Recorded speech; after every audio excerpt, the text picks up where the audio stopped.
2050 সালে পৃথিবীতে এতটাই গরম বেড়ে যাবে যে পৃথিবীর সবগুলো গাছপালা শুকিয়ে যাবে আর ক্রেটাস গরমের কারণে চায়ের কেটলি হয়ে যাবে, এমনকি মিষ্টি কুমড়ো ফেটে 2 ভাগ হয়ে যাবে। আর এই লোকটা তো গরম সহ্য করতে না পেরে লেবুর শরবত বানিয়ে খেতে শুরু করে দেয়। আর মানুষের খারাপ অবস্থা থেকে সূর্য তো হাসতে শুরু করে দিয়েছে। আর নদীগুলো শুকিয়ে যাওয়ার কারণে মাছেরা পানির অভাবে মাটির উপরেই বসবাস করবে, এমনকি কঙ্কালের অবস্থাও পানির অভাবে খারাপ হয়ে গিয়েছে। पानी नहीं मिलता, सारी रात पानी के लिए परेशान। এমনকি পানির অভাবে মাটি ফেটে ফেটে 2 ভাগ হয়ে যাচ্ছে। আর এই ফাটলগুলো এতটাই বড় হবে যে বাংলাদেশ এবং ভারতকে 2 ভাগ করে দিবে। কিন্তু এই বোকা মানুষগুলো পৃথিবীর এই খারাপ অবস্থাতেও গান বাজনার কনসার্ট করতে শুরু করে দেয়।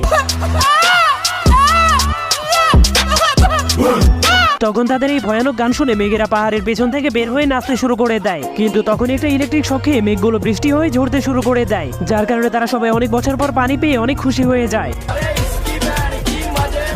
এমনকি কঙ্কালও ঘুম থেকে উঠে পানি খেতে শুরু করে দিয়েছে। এরপর ধীরে ধীরে সবগুলো গাছপালা আবারও আগের মতো ঠিক হয়ে যায়।